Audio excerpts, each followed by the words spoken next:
Welcome to This Week in Habsland. I'm Jordan, and I'm joined by my co-host Brian, and we are here each Monday to discuss all things Montreal Canadiens. You can find us on social media, on Twitter and TikTok at HabslandPod. Now, Brian, the preseason ended this week. The Habs got good news, bad news. I don't know how to frame it with regards to some injuries. How did you, and we'll get into all of that in the headlines part one, but how did you take in this week? What was the main piece to you? Well, the games were trash, so I don't think we're going to deliberate much on the games themselves, the preseason games. Who cares? A lot of the important guys that we care about were not even in the lineup due to the craziness and the headhunting around the league. So let's put that aside. There was some good news and some bad news. Reinbacher, 5 to 6 months. That obviously is terrible news. Nobody wants to see that. We feel for you, David. Hopefully it is a very quick recovery, maybe quicker than that, but the most important thing is that you get back to full health. That's all we care about here. So all the best to you. And then the other part, which I guess I'll say it this way. You know you're a Montreal Canadiens fan when the newly acquired Patrik Laine, this elite sniper who's supposed to come back and score a bunch of goals for your franchise, you know you're a Habs fan when the news of him being out 2 to 3 months is good news and not bad news. Yeah. Because it looked like it was going to be much worse than that. And you know you're a Habs fan when, because the past few years have been dreadful in terms of injuries. So that actually was good news. Had you told me a week ago that Laine would be the one that's 2 to 3 and Reinbacher would be the one that's 5 to 6, I would have said it's the other way around for sure. But hey, Reinbacher, we feel for you. Laine, we're happy you'll be back soon. And I do want to say this about the Laine thing as well. The people that are upset that he got different opinions from different doctors and went with the rehab approach rather than the surgery approach, because he saw the first doctor, and the first doctor said, you need surgery. And the second doctor said, no, you'll be okay with rehab actually. And he ended up opting with the second one. And people are upset about this. Like, that's the worst option. What's the worst case scenario here for this season? Either he gets the surgery now, or a month from now, they see that the rehab's not working and he gets it then. Either way, he's out for this season. Right? So even if the rehab doesn't work, it doesn't impact this season that much. And now you have the chance for him to come back. Either way, he's back next season. But at least this way, you have the opportunity for, like, come Christmas time or something like that, Laine could be back. So that could be a very positive thing. I think he did the right thing. He knows his body more than anybody else does. He's leaning on the medical staff, the doctors, the professionals. So all the best to him. I hope it's a speedy recovery as well. Yeah, just to close on that, there is this perception that when you opt not to do the surgery and you do the rehab instead, it's a bit more dangerous. I like the way you framed it, but I think also to mention, once upon a time, Connor McDavid turned down knee surgery to do rehab instead, and he's been pretty much okay since then. Yeah, not a bad player. Not bad. Hart Trophy's on the way for Laine. So, Brian, let's get into our headlines, part one of the episode. What was your number one headline of the week? My first headline, kind of without context, is Kapanen, Heineman, Alex Barré-Boulet, ABB, because these three players impressed me very much in the preseason. I think we've done quite a bit of deliberating about the defensemen and who's hearing footsteps and who might be in the lineup, who might not be, and what their roles are going to be. But I wanted to talk a little bit about these three forwards, because at this moment, their roles are not necessarily clear, right? First of all, we don't know what team they're going to be playing for. Simple as that. We both have our opinions, and we'll get into that, but we really don't know until the roster is actually released. And then not only that, if they do make the Montreal Canadiens, what are their roles on this team? Where would they be best suited? And then also, who might they kick out of a certain spot? So I want to start with Kapanen, because he's been, to me, the biggest jump. Like, Alex Barré-Boulet has been in the NHL before. He played for the Lightning, right? It wasn't surprising that he took a little bit of a leap and his NHL level. Heineman, we saw glimpses, and he seemed to be a little bit more consistent near the end of the preseason, so that's very positive. But Kapanen, at least for me, came out of left field. And now I see everybody saying, and myself included, wow, he could be in the top 6 while Laine's out. Yep. I think, just to hit on that, the assumption on our end was that Josh Roy and maybe Josh Anderson or Yoel Armia those would be the three names brought up in terms of who was going to fill in for Laine while he's out. Oliver Kapanen providing I think a legitimate option to be the second winger next to Kirby Dach is, I mean, it's a welcome surprise. I'm very interested to see, like, I do think he's more of a center going forward, but you would wonder if getting him into the NHL right away as a winger might be more beneficial. So it's kind of almost a happy accident to, if he were to be on the team, play his first 25, 30 games at wing, and then make your decision accordingly once Patrick Laine is available. Right.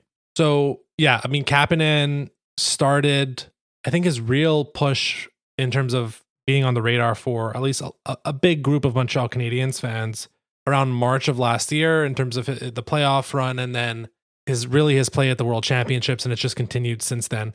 So, yes, I think Kapanen is one guy who at the beginning of camp we were saying, oh, like a fourth line center role, maybe squeezing Dvorak, although Dvorak ended up having, I think, a fairly decent training camp in preseason.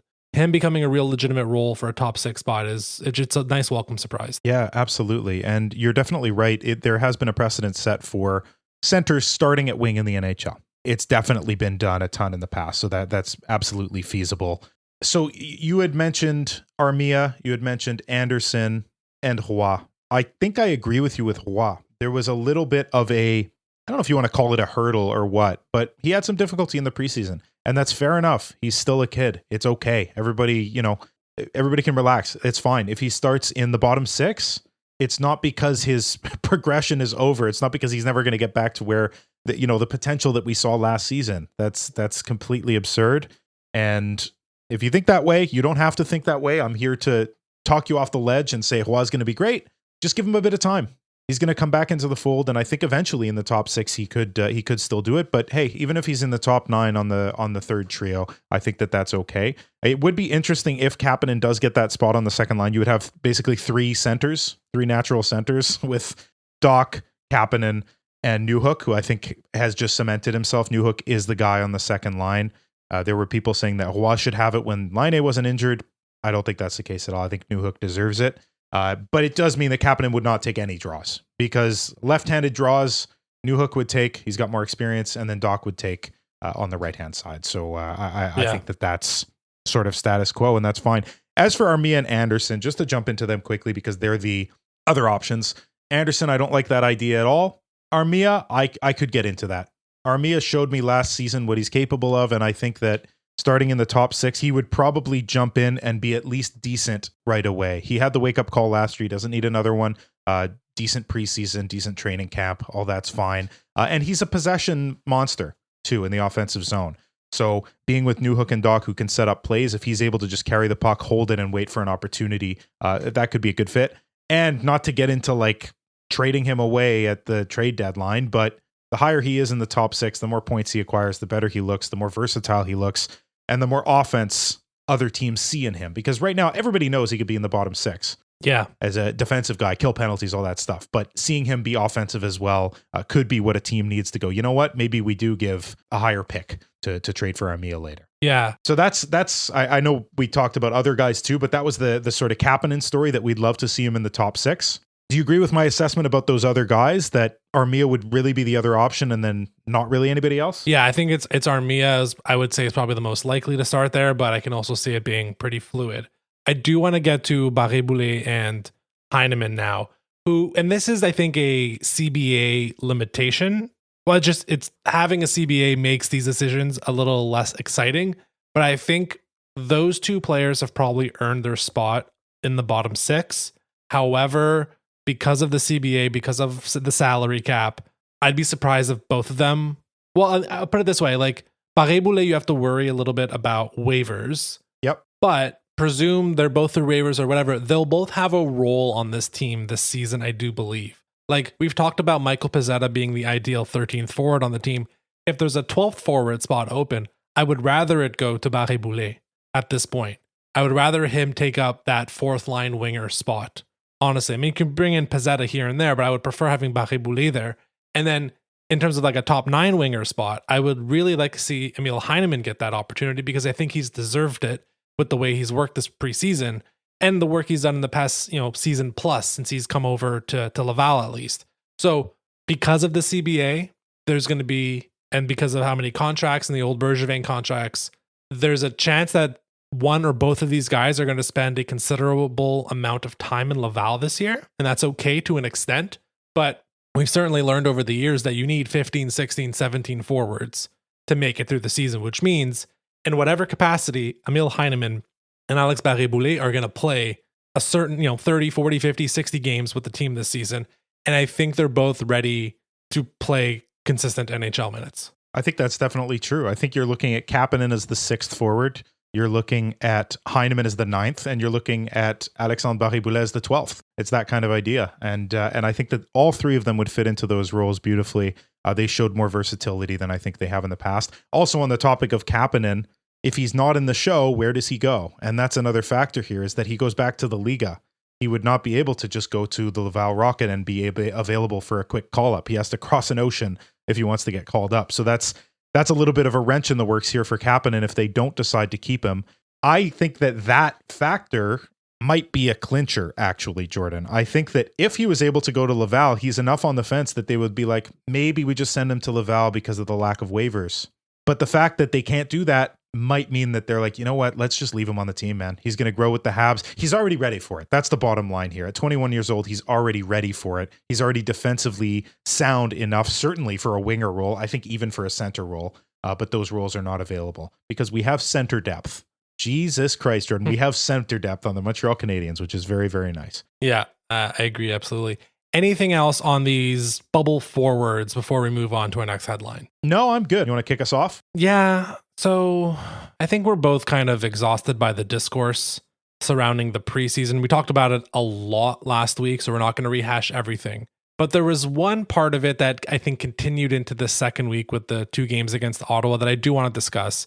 So my first headline for the week is, have we lost the plot with Arbor Xhekaj?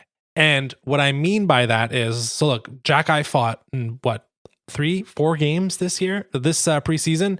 He got kicked out of 2 of them. And it has gotten to a point where fighting is expected from him, especially with these games with how, and I do want to talk about how, I don't know if emotional is the right word, but how intense some of these games have been.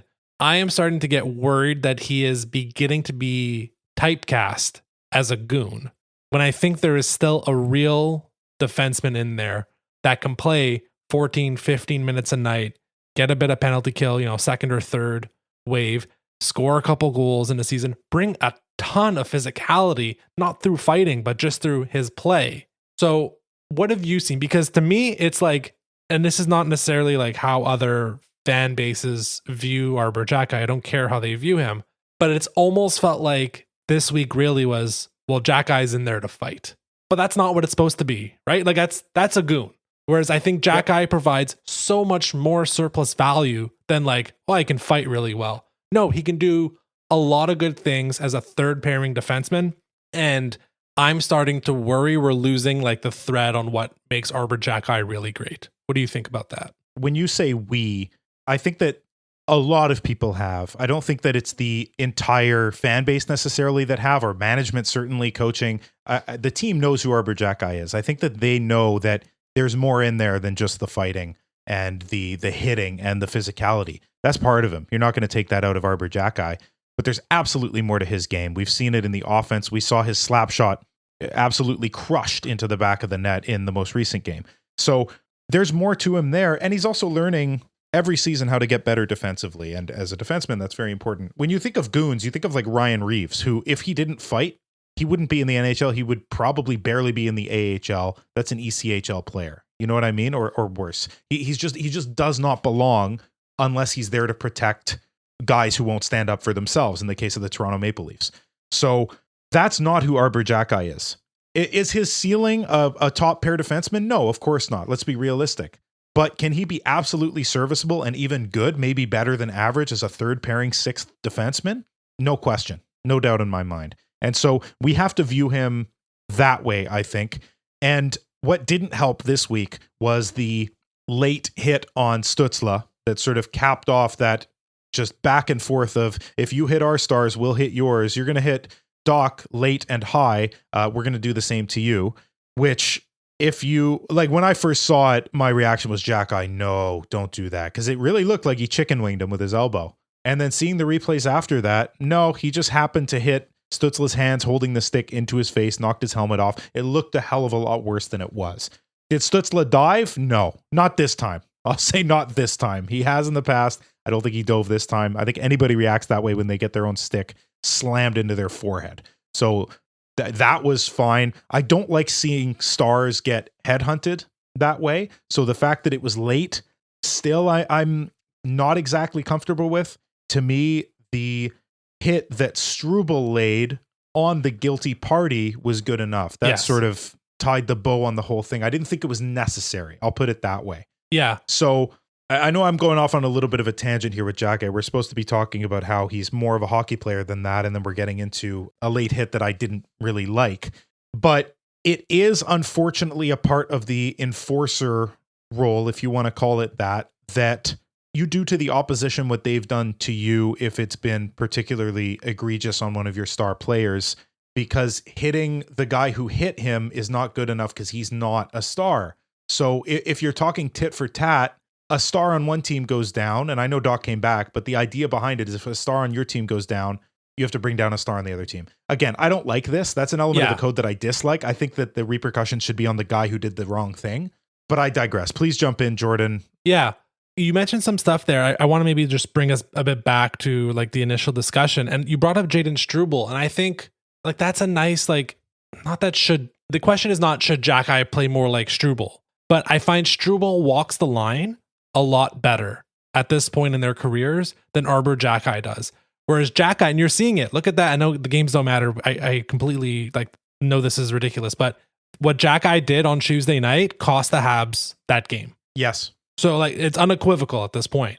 Whereas Struble, like you can still be physical without fighting. My worry is, does Jack-Eye think he has to fight now because that's what he is hearing and that's what is being told to him, rather than like, no, just go out, be physical. You can defend your teammates without dropping the gloves. You have to be responsible if you do it. This late hit stuff, we don't need that in the game. You can still be really physical in the defensive zone and absolutely clock people, but you have to be able to choose your moments a bit better. And in contrast, what Struble's doing, again, now Struble doesn't have the, I would say like the pedigree of Jack-Eye, but I'm worried that Jack-Eye pedigree is almost turning into like the goon territory rather than like super physical guy that everyone is scared of, like Zdeno Chara. I'm worried it's skewing a bit too far away from that. Whereas Struble, well, he's still building up the reputation, maybe is the better word, of like, okay, oh, they got Struble's playing tonight. Like, we got to be careful. They're going to be really physical with us.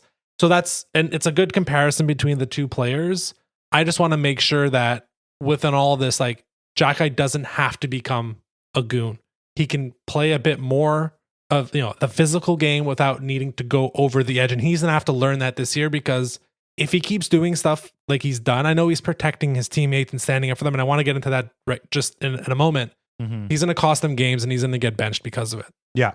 And as soon as those are regular season games as opposed to preseason games, now it matters. Yes. Now it matters a lot. And Marty is not going to be as forgiving if 3 goals are scored on a 5-minute penalty against when Jack-Eye was the cause, or any other player was the cause. Like if Struble turned a corner and became more like that and gave a late hit that caused a fight, I think he'd be equally upset with anybody. But you're right that Jack-Eye's shown it a little bit now. And so he's got to just reel that back a little. Everybody in the league knows he doesn't have to do any of that stuff.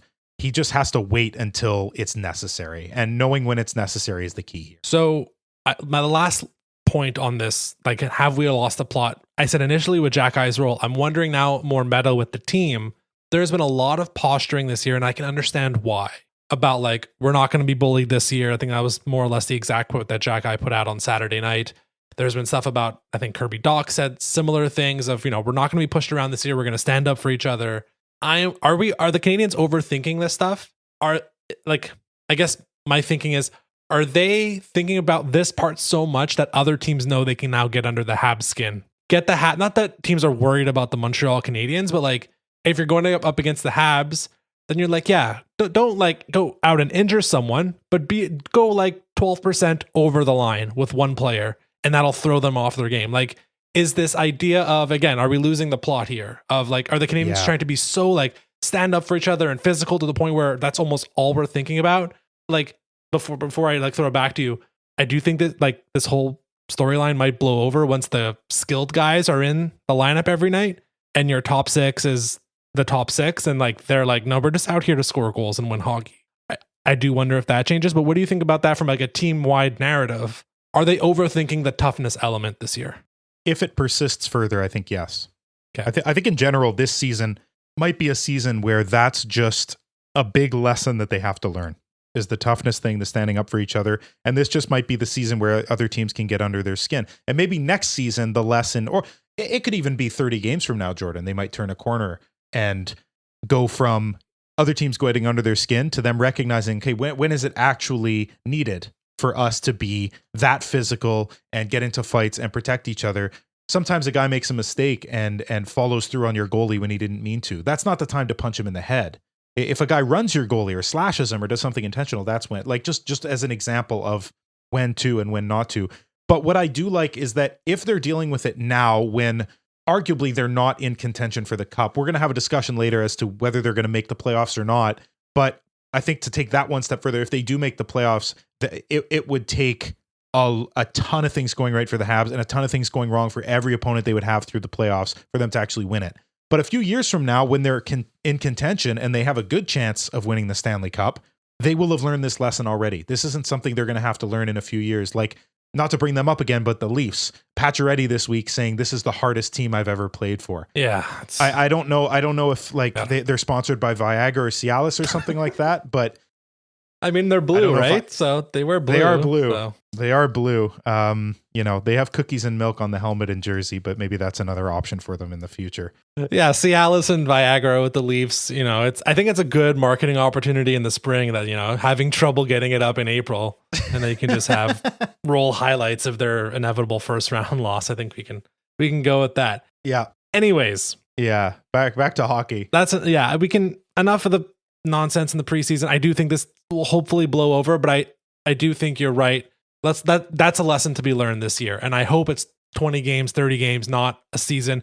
We've seen other teams. I think Ottawa, we're going to maybe touch on them a bit later, but they are growing. I think it's taken them a lot of seasons to figure out some stuff, and that's okay. It's different for every player and every team. Hopefully the Habs and Jack Eye specifically can learn that lesson very fast.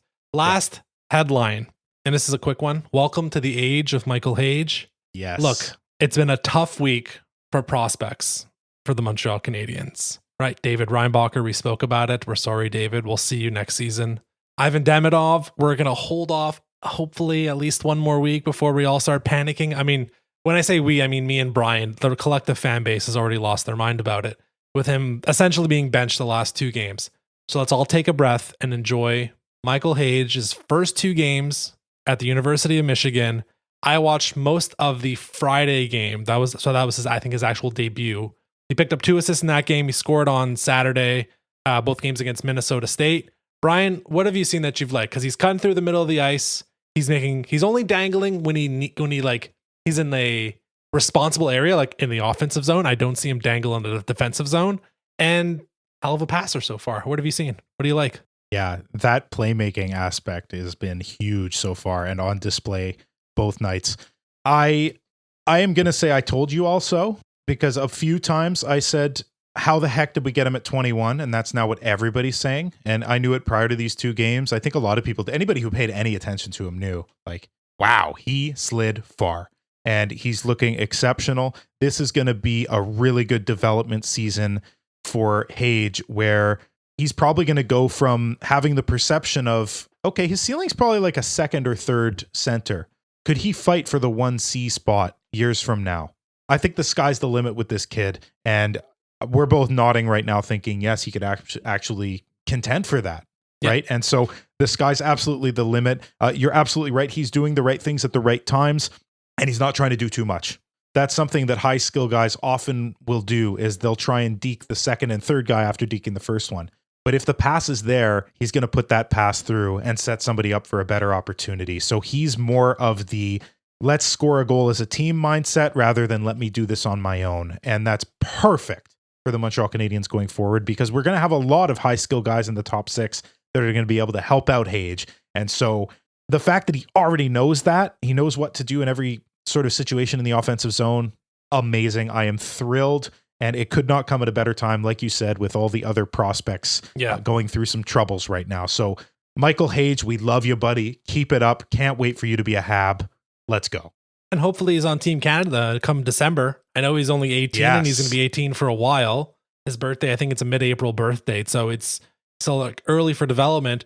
Hopefully it gets a shout for Team Canada at the World Juniors. It'd be nice to be able to go see him. 4 points, 2 games, scored a goal. He's looking great. Also, face-off, 60, I think I saw it 61% or 63% for a freshman in university. Very, very nice start. Very nice. Small start. sample size, but certainly a great start. Yep. All right. And for the Hockey Canada stuff, the juniors, high hockey IQ is often what they look for in the younger guys. They're not going to bring a young guy up with tons of talent who doesn't know what to do in certain scenarios, and Hage is not that. So I think he actually has a good chance. Absolutely. I think even if you put him at wing, throw him with, I don't know, maybe with Gavin McKenna. We'll see. It'll be exciting, but hopefully that's something we get to look forward to in a couple months with Michael Hage. Okay, so. Absolutely. Enough with part one. Good headlines this week. Part two for our full season over-unders. Brian, this is the last time we're going to be recording before the regular season starts. So. Thank God. Yes. Thank God. I'm so sick of the preseason. I meant to say this during the Jack Eye part, but I'll say it now. The league, based on this craziness that's been going on and the dislike that I think a lot of franchises have and management groups have about how many preseason games there are, they've been considering bringing it down by 2 and adding those to the regular season. Now, Jordan and I have talked in the past about how much we would dislike extra games in the regular season, but it's better than them being in the preseason. I will say that. 84 is good for parity. It means you play every division rival 4 times, every conference rival 3 times, and then everybody in the other conference twice. So that's kind of perfect for the math, and it's better than the preseason. So I'll just throw that out there as the last thing in this topic here. The most damning thing that was said or that happened about the preseason this week or this preseason was Martin St. Louis' quote before the Saturday game against Ottawa, where he straight up said, I don't want to risk it. I'm not playing my top line. Matheson is staying home. Like, that should be enough of an indictment that comes from the coach of, again, not a great team, but one of your more important teams in your league that said, we don't want to risk our guys. So what are we even doing? So if the only alternative is -2 preseason plus 2 regular season, you don't have to twist my arm too much. I don't want more regular season hockey games, but I definitely want less preseason. So let's get into the over-unders. So like last year, we are going to do our full season over-under. So I have prepared 3 over-unders for Brian. Brian has prepared 3 for me. We did get to see them in advance, so we can prepare a little bit for it. So we'll track these throughout the season. But before that, like I mentioned in last week's episode, we always do the same over-under, which is the Habs season point total. So each of the past 2 seasons, we've been right. We said under 71.5 in the 22 season. We said over 71.5 in the 23 season. Or sorry, I should say the 23 season and the 24 season. We are now in the 2024-2025 season. So we're gonna start off with this one because this is our big picture, what we think about the Habs. I mentioned last week I've seen 76.5, I've seen 77.5. I believe it's almost unanimously 76.5 points by the Montreal Canadiens this year. I believe the Laine injury completely bumped it down a point. So, Brian, that is the over-under. You don't have to give it to me just yet, but let me ask you this question within it. The Canadiens last year picked up 76 points. Why are they not at least at the same level of competency last year with the players getting better, right? Like, I think if you look at the team on paper last year to this year's team is better. So why did the over-under not move off of 76? I think part of it is the competition. They're in arguably the most difficult division in the league, where all 8 teams this season are trying for playoffs. Whether they will make it or not, we all know they won't all make it, obviously. 5 at most will, with 2 wildcards in the 3 division spots. But all 8 are trying for playoffs, including the Montreal Canadiens. So they're going to have some stiff competition in that regard. The Eastern Conference in general is fairly strong. So the teams that they go up against more often than not are fairly strong as well. The real answer, though, Jordan, like that's part of it. That might account for like 20% of that. I think they're just underestimating the Habs. I think that's all it is. They didn't see us make any key acquisitions other than one guy who's now injured. And so, but the thing is, even when Laine was in the lineup and not injured and going to play all season, like even when it was looking like that, the over-under wasn't at like 81. It was still at 76.5. It has not decreased since then either. So that means A, they don't believe in Laine that much, which I can't wait for them to be surprised at how good he's going to be. And B, I think they're underestimating the value of a young team getting better year after year. Did we acquire that much between our 68-point season 2 seasons ago and last season was 76? We jumped 8 points with minor changes to the lineup, but with Suzuki 1 year older, and now as a first-line center, he's like a guaranteed first-line, almost point-per-game center. Cole Caulfield, Slavkovsky, playing all 82 games. Like, these were changes within the lineup, not without the lineup, not acquiring something from outside. And I think that too much value is placed on, well, what did the Canadiens do in the offseason to improve? Oh, they didn't really do that much. Okay, let's put them at the same thing. So I'm saying bet the over, absolutely. The boring thing about this over under for us is if we leave it here, both you and I are saying over. I don't have to wait to hear your point of view on why I know you're going to say over, obviously. Yes. So in order for this to actually count in our over under battle this year, Jordan, I think we should maybe give our numbers, and then whoever's closer gets the point at the end of the season. But I would like to hear, maybe you have some insight as to why they think the Habs are going to be without improvement from last year. I think the division thing is a little overblown. We're talking about what, an extra, like the Canadian schedule compared to the New York Islanders or the Columbus Blue Jackets schedule. Well, it's different by what? 4 games difference? It's that fourth game like versus some of your division rivals, right? I believe it's so maybe 5 extra games. That's the difference. I don't think that should be enough. I did a bit of a deep dive to see what was the last 8th place team in a division to get 80 plus points. As far as I could tell, since the division realignments in 2014, it's never happened. This is specifically in an 8 division team, right? When the West had 7 teams, it happened a couple times. You had a Minnesota team in 2019 get like 83, 84 points. Same thing with the Chicago team. 8-team division, Buffalo had 78 points in 2017. The Islanders had 79 points in 2014. So you can still hit this over and finish last in your division. Which, like, if you look at the conferences, there's the weakest teams are still out west, I believe. Like, you're still looking at Columbus and I guess the Habs as the weaker teams in the East. But it's also because you have teams like Pittsburgh and Washington that are just holding on for dear life as their superstars kind of age out, and they're not willing to kickstart a rebuild just because, like, they have Ovechkin, they have Crosby. Let's keep going for as long as we possibly can. When in reality, those teams aren't that good anymore. So I recognize it's definitely because of the Atlantic Division. That's why that number is being suppressed by 2 or 3 points, probably. Like, a more realistic over-under should have been like 79.5, I think. So yeah, probably. The reason to push the over is the first line is going to be together all season, which they weren't last year, about half a season. The second line, whatever the hell it was last year, it's going to be better this year because you're going to have Doc, you're going to have Newhook, you're going to have Patrick Laine eventually. The power play, look, I know it went 0 for 37,000 in the preseason, but that's in part because actual power play 1 was only, I think, iced together in 1 game. And if you look at Saturday night, where the first wave of the power play was like, I think Brendan Gallagher, Oliver Kapanen, Joshua Roy, like, no offense to these guys, maybe some of them are power play 2, some of them are not even going to be in the NHL.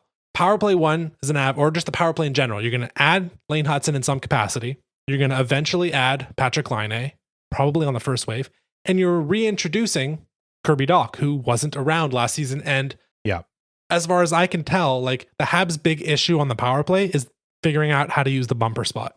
We've learned time and time again, it cannot be Josh Anderson in the bumper because he's not good at it. But other than maybe Sean Monahan, no one's ever really figured it out on the Habs. I wonder, Kirby Dach getting consistent time there at the bumper. They've tried Suzuki. Suzuki's better to be the pseudo net front guy.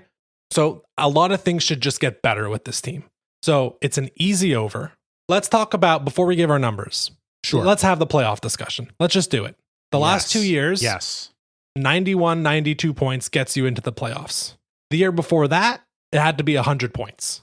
Now, of course, the gap in that year, if we remember in 2022, I believe the 9th place team was all the way down to 84 points. So that was a year where by like January, we knew the 8 teams making the playoffs in the East. So, but usually it's mid 90s, 96, 97. You could argue this year, New Jersey will make the jump back up into the playoff teams. So if you keep the same top 6 as last year, so that would mean New York, Carolina, Toronto, Florida, Boston, Tampa. Beyond that, so you need one more Metro team. Let's say it's New Jersey, 7. And then it's open with whoever else you want to add, who that 8th team is. So there's an argument to be made that, at least from an Atlantic Division perspective, that 8th spot is completely up for grabs and a low 90s can get it. So the question is, can the Habs get to 92 points? What do you think about that? Like, that's the high end, like the 100. I don't know if that's 100th percentile this year, but it's really high end for this team having a 16 point improvement from 76 last year up to 92. Could they do it, Brian? They could. Anything is possible, but I think you're right that it's like a 2% chance. Yeah. Very, very low chance that they bridge that gap that significantly. And the other element to this is it might be closer to that 100 rather than the low 90s, just because of the amount of quality teams in the East and how everybody's battling. Like, have the Canadiens joined that group of Detroit, Buffalo, Ottawa, who are just perpetually trying for the playoffs and underachieving? I don't necessarily want to look at this in terms of points. And I know we're talking over under, so obviously the points are going to come into play and they have to hit a particular number, but we don't know what that number is. What we do know, they have to be better than 8 Eastern Conference teams. It's as simple as that. So I want to just go through a bunch of teams and talk about the ones that are guarantees or near guarantees, the ones that are going to be tougher, and then who are you not getting past. So let's talk about the guarantees. The Blue Jackets. That should be a guarantee. Montreal Canadiens are better than the Blue Jackets. I actually have Philadelphia next. And I don't think that Philadelphia has improved significantly since last year, other than Michkov coming into the fold, who looks like a dynamo. That's going to help them on the offensive side quite a bit. To me, they're below.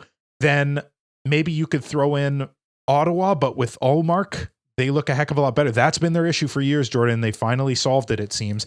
Buffalo losing their first 2 games of the regular season, hilarious. But they were also playing Jersey, who I think is going to be a wagon. Pittsburgh, Washington are in that category as well, of like just on the brink. Detroit, same thing, just on the brink. The Devils are coming out of the bottom into the top. Yeah. Because, like, I'll put it this way. The Habs are not getting a division spot.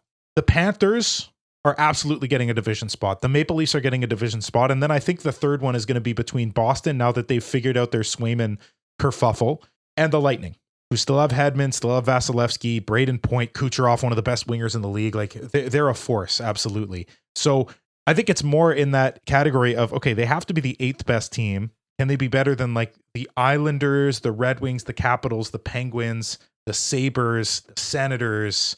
It's getting to be a lot of teams. So that's why I'm putting this at 2%. Okay. They have to be the 8th best, and that's going to be very difficult. Okay, so I think we're both kind of penciling in 7 teams, and I think the next group battling for the final wildcard spot is Detroit, Washington, and the Senators. I think that's the group battling for the 8th spot. Now, Washington, I think, could maybe, again, they can get up to 3rd place depending on how things go out with Carolina this year. I don't know, but those I think would be the 3 teams fighting for that's the 8th, 9th, and 10th. The Canadiens, I think, realistically would be in that next group at the best. With the Islanders, with the Penguins, if they continue to disappoint. Buffalo, I don't know anymore. I know it's only 2 games, but they did not look very good. So again, the part that I keep coming back to is like, if they're going to eclipse 80 points, that means they would not be last in the division. So then they would have to be above, let's say, Buffalo. Because I do think while Ottawa has figured out their goaltending for this season, at least, it's this season. Like, that's what we're talking about. We're not talking about the next 3 to 5 years and have they figured out their goaltending for that, because they haven't. They need a contract for Ullmark. But for this season, at least, I think Ottawa's figured that out. They seem healthy to start off. If they have all their guys, and I don't know what they're going to do with Yakimchuk, but the rest of their guys are healthy. Like, I know, like, we don't like the Sens, but Josh Norris being healthy is really cool. Like, it's nice to see that guy play and like be a real good contributor. And I hope he's healthy, and I hope he has a great season. If the Sens are healthy, I don't know how they don't get that 8th spot, right? It would take Washington, who did get a lot better, to, I think, fall back a little bit. Like the Caps did a lot of good stuff this offseason. No one talks about it, but they did. Because the Caps are kind of like, whatever, treadmill of mediocrity. They're going to get 98 points and lose in the first round. So, well, everybody's just watching them because they want to see Ovi break Gretzky's goal record. That's true. That's sort of the prime reason to watch Washington. So nobody's considering them as a force, as a team. But yeah, I think they might be getting overlooked a little bit. So, okay, so we've had the discussion, right? It's a numbers thing at the end of the day. Like, we do think the Habs are going to be better. We think they're going to be decidedly better than the 76.5 point over under that's been set for them. But I think we agree. It's just playoffs it could happen. Look, let's do pie in the sky for a second. We have some over unders that kind of talk about this. The pie in the sky is the team is healthy. Yuri Slafkovsky breaks out not 1 level, like 3 levels, right? Like that. So that's what you need. That A. B, you need Lane Hudson to become an offensive dynamo and fix the power play. So that's those. So you need those 2 things to happen. Or okay, maybe you're at like 88 or 90 points by now. Patrick Laine has to come back, be healthy, and that second line has to absolutely destroy it. Okay, so you need those 3 things now to happen to, like, maybe you're closer to a playoff team at that point. What else you need is the defense to be pretty solid, which if we're still doing Caden Gooley on the right, and that's the first pairing with Matheson, it's already like you have Lane Hudson. How is he going to last 80 games? There's a lot of question marks, I think, on the defensive end. Goaltending, can Caden Primo take on 35 games? I think that's the distribution we're looking at. So I think a lot of things have to go right with health at the absolute top of it for this team to get to 90, 95 points. I don't think all of those things are going to happen. I think they'll take some steps forward. So with that said, I think I'm ready to give my point total. Brian, did you have anything else before we gave our numbers? I don't, but I have a suggestion here because I don't want one of us to say our number first and then the other. Like, let's say I say, 89 points. And then you're like, I think they'll do better. I'm gonna do the Price is Right thing and just go 90. I don't want that. I think we should both try and be as precise as possible. So I'm gonna write down my number because I know what my number is. I'm gonna write it on paper right now. You're gonna say yours, and I'll hold mine up to the video camera we're using to stream our discussion right now. Yes. Okay. So I will say mine as you show it to me. Is that what we're going with? Yeah, so I've written mine down. Okay. So you can say yours. I've got mine on a little thing of paper right now. I'll turn it around when you say yours. The Montreal Canadiens 2024-2025 point total will be 82 points. I said 84. Okay. That was I almost went 84, and then I just dropped it just a tad. I was not expecting this. I thought you would be more bullish than me, Jordan. I think interesting. I think the discussion around how many other good teams there are, and again, I think specifically Detroit, Ottawa, Washington, I think that's kind of the playoff bubble tier for me. And the Canadiens are just not as good as those three teams. So that drops them a level. We'll see. Like, look, 82 is still 5.5 points over the preseason over under. I think that's the zone. Maybe I'm putting a bit of a penalty on the Laine injury too, because he's going to miss 25, 30 games. Yep, fair. I have 82. You have 84. We believe in this team. Playoffs are an extreme long shot, but we had to have a discussion on it. Okay. We have 6 more over-unders to fly through. 3 for me, 3 for Brian. So, Brian, I'll let you go first. I'll throw out my first over-under to you, and it is a 40.5 face-off win percentage for Kirby Dach this season. Now, this is a great over-under when you're talking about a specific guy, because Dach has everything you need to be a very good top 6 center in the NHL except for this. He's a brilliant puck carrier, a good distributor. He can hold the puck in the offensive zone. He can cycle very well. He can find guys. He can shoot. He can do pretty much everything. The draws have not been there yet, right? In 22-23, I'm not going to talk about last season because he played a game and a half, but 2 years ago, the last time he was relatively healthy for most of the year, 38.3 in faceoffs. Barely better than winning a third of your draws. Not good enough. This little jump to 40.5 I think is absolutely a doable one. He's a couple years older, and I know he didn't gain any experience on the ice last year, but I think mentally he's a little bit stronger. I think he's going to be able to maybe get inside guys' heads a little bit better and have guys less likely to get inside his when he goes up against them for the 4th or 5th draw in a game. And the other element to this, Jordan, that I think is crucial, he's going to be playing with Newhook on his wing, which means that Newhook is more than likely going to be taking the left side draws because it's easier to take a draw on your backhand.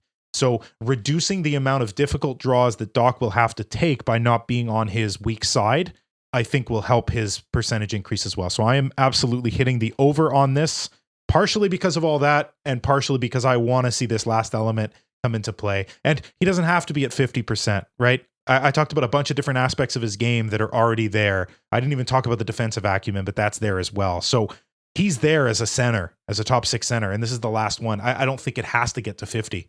But if he was at like 42, 43 this season, and then the following one, another 2-3% up, that's fine for me. And I think that that's great. So I'm definitely hitting the over on this one. Yeah, I think for Dach's future liability or future potential as the second line center on the Montreal Canadiens, he needs to get better at this. Like, I set a very low bar, which would still be a career high for him by a couple points. But you need to make sure your second line center is not at 34%, 36%, 38%.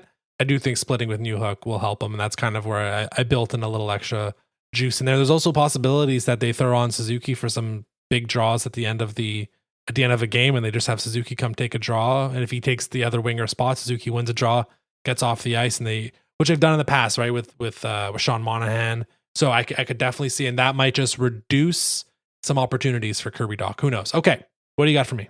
So Jordan, my 3 over-unders for you follow a bit of a theme. And I'm going to talk about the theme first. I'm going to start off with that. The theme is that the Montreal Canadiens have not hit the over on any of these in a number of seasons. The first one, it's been 5 years. The second one, it's been a little bit more than that. And the third one, it's been a hell of a long time. I'll tell you when I tell you the over-under, it's been forever. And then the other element of this is that I think all 3 of these things would have to hit over for them to make the playoffs. We already talked about a bunch of things that would have to go right, and all 3 of these were pretty much in that discussion. So I'm just going to, without further ado, jump into the first one. The first one is the save percentage, the team save percentage for the Montreal Canadiens this year. We're talking Monty, we're talking Primo. The over-under for team save percentage, I'm setting at 904.5. The last time the team hit the over on this was the last time Carey Price played the lion's share of games, back in 1920. So 5 seasons ago, they were at exactly 905, and Price played 58 games played with a 909. So last 2 seasons, Samuel Montembeault with 902. Last season, small sample, but Caden Primo 910. You'd probably want to bake in a bit of a reduction in Caden Primo just because he'll have increased exposure. He's going to play more games, like I said earlier, probably 30, 35, I would presume, is the target for him, and Monty gets the other part, 45, 50 games. So you'll bake in some decrease there in Caden Primo. I think so much of this comes down to the penalty kill, really, because we've seen in the past that neither goalie is that strong with regards to their save percentage or goals saved above expected on the penalty kill. The Habs penalty kill in general it had a strong-ish for its standards end to last season, but for the most part, it's still been pretty disappointing, bottom half of the league typically. And the other part maybe to consider is, again, along those same lines about the penalty kill, power play percentages have continued to go up and up and up over the past few seasons, to the point where the Canadiens with a 17.5 or 17.7% power play last year were still 27th in the league, whereas you go back 10, 15 years, 17.7 is probably middle of the pack. Now it's basically at the bottom. So you're building in probably even more power play goals. Having this set at 904.5, I'm going to take the under on it. Okay. It's, again, I don't think by much. I think this is a pretty well set over under. And also, like, Caden Primo might just pop up this year as like a really good goaltender. We don't know. This is the real, I know he got 24, 25 games last year. He's going to get a bigger and more consistent sample this year. And the Habs will do their tandem thing. So there's a chance that Primo sticks at like a 906, 907 all year. But who knows? Like the Habs also might just be icing 2 complete rookies on the defensive end with Mailloux and Hudson at some point, depending on, I'm sure it'll happen in some games at least, where 2 of them are not paired together, but both part of the 6-man unit. And you got to build in some turnovers there, certainly with Hudson. So I'll take the under on that. Don't feel great about it, but I think I've been able to kind of talk this through on under 904.5 team save percentage. I think it's probably the right call. I mean, when you consider that the last time was Carey Price, and Price is a god, it is hard to hit this number. 905 is a tough number to hit. Yeah. But I think that your analysis is pretty good. And I think in general, my 3 over-unders, the fact that none of them have been hit in forever makes it so that you might just be like, yeah, under.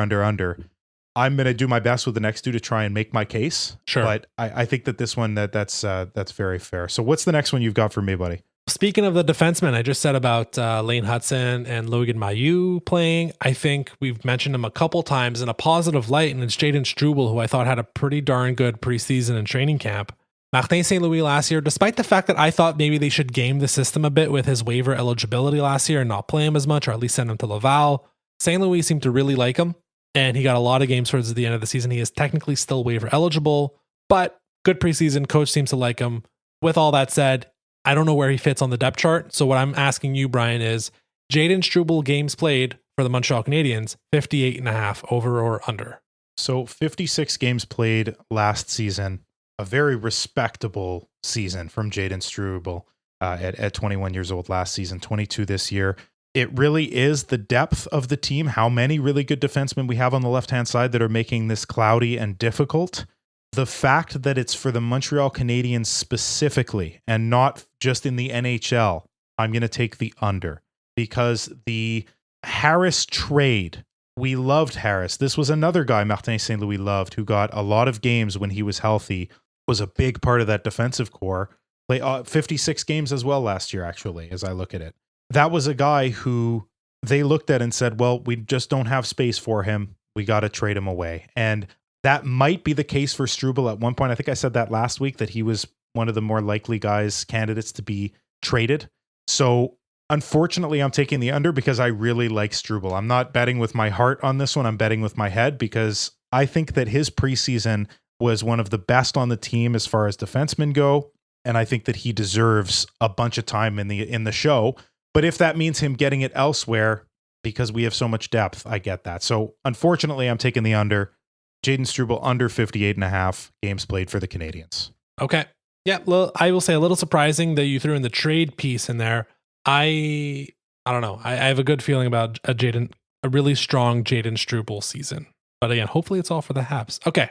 What do you got next for me? What's your second over under? Okay, Jordan. My next one for you was actually inspired by a stat that you coined about the power play last season, the adjusted power play. When we usually talk about power play in this sport, we talk about, like, in terms of stats, we usually just talk about power play percentage. That's all it is. How many goals did you score on how many opportunities? But that doesn't take into account how many penalties do you actually draw. So a team, for instance, with like a 23% power play, but that only draws a few penalties a game versus a team with like a 19% but draws a ton, that second team might have more power play goals throughout the season, and thus it helped them more. And the other thing it doesn't account for is how many times you crap the bed and let the opposition score on you when they have less players on the ice. So your adjusted power play is very simple. How many power play goals did your team score versus how many did you give up while you were on the power play? In other words, your plus minus while on the power play. So last season, we had a plus minus of 32 while on the power play. 44 power play goals, 12 against. The year before that, we barely had any against, only 3, but only 38 for. So it was a 35. And the year before that was pretty much a stinker. 34 power play goals for, and again, 12 against. So not great, ending with 22. I've upped this quite a bit. I've put it at 37.5 because, as we both agree, Hudson will be there at one point. But I will throw in as well that the preseason was awful. We were actually only at a -1 because we went 0 for 30 and we let in 1. And I kicked this whole over under thing off by saying we're following a trend. It was 7 years ago that we hit this number. It was actually 46, 52 goals for and only 6 against while the Canadiens were on the power play. So a pretty good number 7 years ago. Very different squad today, and that preseason did not help. So what do you think about this over under 37.5 adjusted power play goals? So I did a little digging over the last 3 seasons.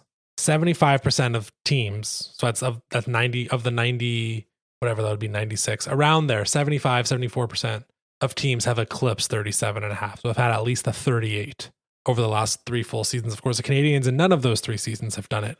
So again, I do think, first of all, I'm trying to figure out, I'm more interested really in the goals conceded on the power play. Like, they went up to 12 last year.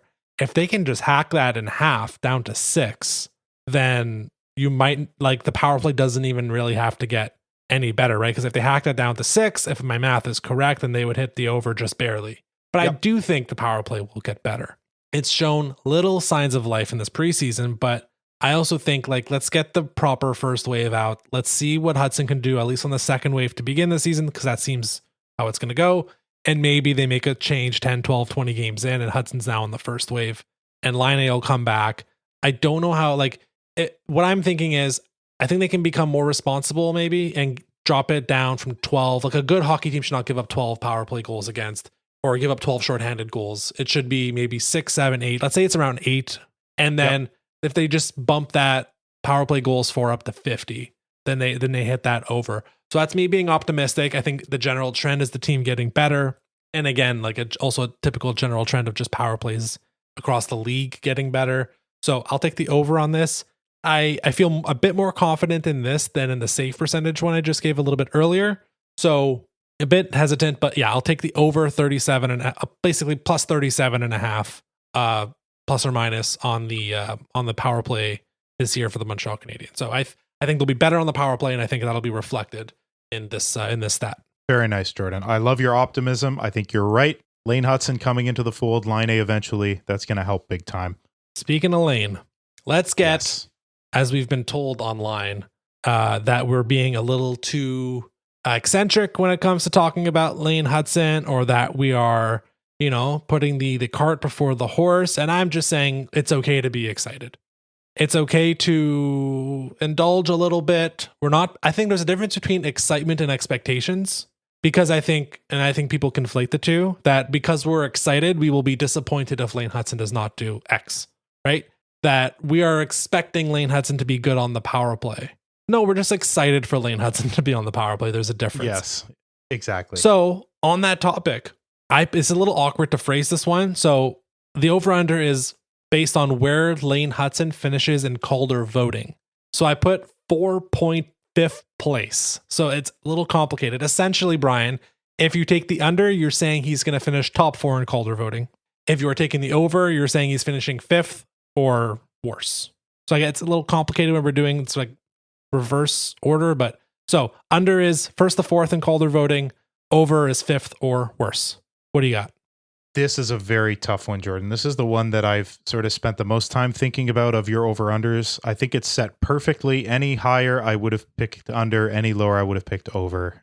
And now I am really questioning my life. So everywhere, it's the over. Basically, if you look at any sort of predictive website, Odds Shark, I'm looking at right now, there's a bunch of them that will predict like where he ends up, and based on the actual odds. So like plus 1,000, for instance, right now for Laine on Odds Shark and on a bunch of different places. Whereas Michkov, Celebrini, Stankoven, Cutter Gauthier, Will Smith, Dustin Wolf are all above him with better odds, basically. I think what helps Laine is that he's the best defenseman. Yeah. He looks like he's the best defenseman of the bunch of rookies this season. Now, somebody could surprise, certainly, but I think that he has shown the most, and he has the most offense, definitely, of any of these guys. And therefore, usually when these things get voted on, the best defenseman rookie gets a lot of votes, because somebody might vote for Michkov, Celebrini, but they won't vote for Stankoven because they were only the 3rd best forward, whereas Hudson was the best defenseman. I think that might come into play a little bit. I am going to take the under on this. I think Laine Hudson is going to be 4th or better in Calder voting. I think he will get put on the power play. I think they will find chemistry. I think that he is going to be on the second unit with David Savard, and therefore getting close to 20 minutes a night, which is huge when you talk about Calder voting for a young defenseman. The time on ice is considered greatly. Will he make mistakes? Absolutely. But the flashiness, I think, is going to give him a lot of votes, because the other thing here is that the people who vote on these don't necessarily watch every Canadiens game, but they will watch the highlights. Yeah. They're going to see Laine Hudson very often on the highlight reels, making some ridiculous deke and feed on the power play. And therefore, I think I'm very comfortable hitting the under on this. And also, I'm very hopeful in Laine Hudson. I think the most important part of Hudson's season is his stamina and his ability to keep up with an 82-game season. His last 2 years, while BU made deep Frozen Four runs and he played at the World Juniors, we're still not talking more than low 50s amount of games. You have to add another 30 this year. He's playing up against much more mature competition. I think the insulation with Savard will help, but I also do wonder if by mid-January, Martin St. Louis gets to a point where he's like, we need to figure out something for this kid. We need to give him a week off. I don't know.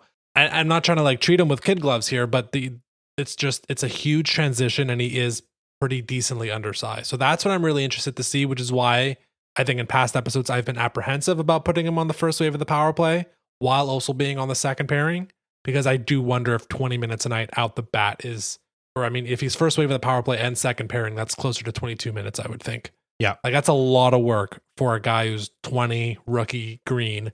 So I think you're right about like, he's the only defenseman and he's going to make flashy plays, especially if he's on the power play. Michkov, Celebrini, if they're healthy, that's the top two. That's the real battle. Stankoven is the real dark horse because everyone loves Logan Stankoven. Will Smith, I don't believe in as much because I just think like Celebrini will, like that team's going to suck so much already, and Celebrini will suck a lot of the oxygen out of the room from a Calder voting standpoint, not from a in the room standpoint. And then it's kind of open after that. That's why Hudson tends to be 5th on a lot of these lists. But I respect the top 4 pick. What's your last over-under for me? So my last over-under for you, Jordan, is the most fun one that I've given you, definitely so far. And most complicated. And the most complicated? I thought the power play, adjusted power play was pretty complicated. They're all pretty complicated, yeah. Yeah, sorry for that. And sorry for that, listeners. It's easier for us who have it written down in front of us, and you just have to listen and be like, wait, what did Brian say? Okay. This one, is the most egregious of the Montreal Canadiens have not done this in forever. The theme of my over-unders for you, Jordan. It's been 28 years. It's been since the 96-97 season that 3 Montreal Canadiens forwards have averaged 70 points or better in a regular season. Vincent Damphousse, Mark Recchi, and Brian Savage did it in 96-97. They totaled 221 points. Damphousse with 81, Recchi with 80, Savage with 60. I'm not setting the over-under at 220 here. I'm setting it at 209.5. So if 3 forwards on the Montreal Canadiens score an average of 70 points together and together score 210 or more, that's the over. And I've set it as Suzuki, Caulfield, and Slafkovsky, the first line. So that's what I guess complicates it further, is it has to be those 3 guys. But if it's going to be anybody, it is those 3 guys. So last year they had 192. Suzuki was 77, Caulfield was 65, Slafkovsky with 50. So 192 last year. They would have to improve by 18 to hit the over. So 6 each, basically. Okay, so let me work this through then. They're playing together all season, again, compared to last year where it took them half a season to get together. Slafkovsky's pace over his last 53 games was a 66-point pace. And like I've been saying this whole episode, I think the power play is going to be better. I'm probably the only person in the world saying that after they went over 30, but I really do think they'll be better. Now, I'm not, again, like they might be 18.7% instead of 17.7, but I still think it's going to get better. Now, the argument for the under is out of a possible 246 games, those 3 guys last year played 246 games. The season before that, both Slav and Caulfield missed about half the season. So the math I'm doing in my head here is, if they miss combined about 30 games, can they together be point per game? That roughly, like just a little under that. We all believe in Suzuki eclipsing that 82 point mark this season. I think the expectations for Slafkovsky this year, people might be disappointed, but it should be like 55 to 60 points. Some people might be disappointed. They might be expecting 70, 80 points already, but like 50 in your D+2 season is great. If he can just show that he's consistent with that and get 55, 60, I think that's fantastic. And then you go to Caulfield, who like 65 points for Cole Caulfield. I forgot how high that went. Yeah. So absolutely. I'm probably going to lean under on this. It's a bit of a hedge on, like, I'm going to be wrong if either Slafkovsky explodes more than I think he's going to have a slight improvement this year. If he explodes into a 74-point player and suddenly we're talking about him being the best player on the team, I'll be happily wrong. The other part is, if there's a legitimate injury at any point to any one of these 3 guys, it completely torpedoes the over, right? Yeah. Like, you can't have one guy miss 6 weeks. No, that would immediately put it in jeopardy if you have one guy miss 20 games. I think it's doable if they miss 20, 25 games. It becomes a lot harder, obviously. So I'll hedge against both of those, despite the fact that they're a really fun first line. And I think if they play really well this year, and the part that I'm not considering, haven't referenced, at least mentioned yet, is a legitimate second line might make their jobs a bit easier as well. Yes. So that's another point to be in. I think this is a perfectly set over-under, despite how confusing it might be. So I will take under 209.5 points for the collective first line of Nick Suzuki, Cole Caulfield, Juraj Slafkovsky. I don't think by much. And like I've said, I think there's a real way that they get over this, but we got to play some probabilities here. I'll take the slight under on it. Yeah, that's very fair, Jordan. You hit on every single point that I had prepared to try and sort of sway you for the over. You hit everything that would imply under. So your analysis was perfect, I think. I think it's totally fair to go under. A lot of things could go poorly and cause that.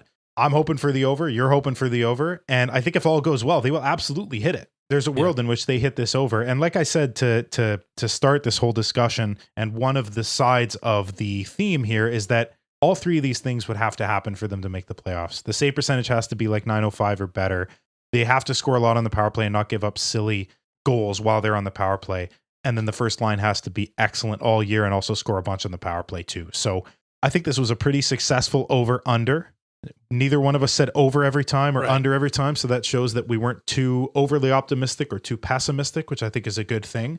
I'm very curious to see what happens over the course of the season. And all of these will only be clinched by the end of the season. So yes, we will be tracking them, but it's only after game 82 and even a little bit after that for the Calder voting. We're actually going to know who won here. And we will say as well that it's not just going to be 4 over-unders that we're battling, the 3 we gave each other plus the regular season points one. Over the course of the season, we're going to add some more. So you guys can look forward to that, us adding to this over-under battle. And maybe you guys can keep track at home how many you're hitting. Pick one of us, pick me or Jordan, and try and see how you do over the course of the season.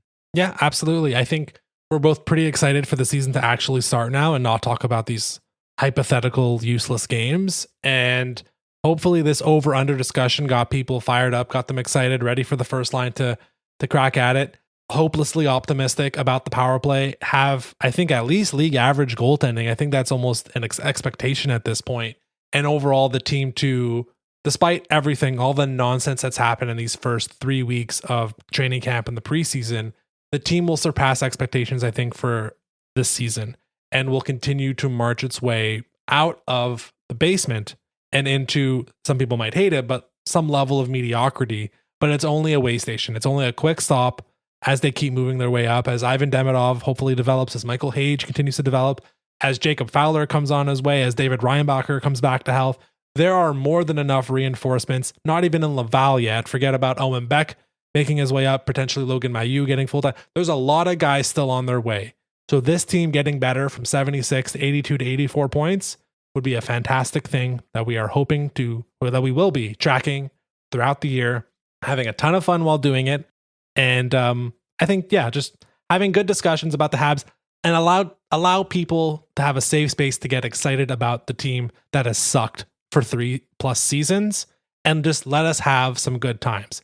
We're going to always try to be optimistic on this podcast, but realistic at the same time. Like at times we might be some Debbie Downers, but for the most part, we're going to look for the silver lining.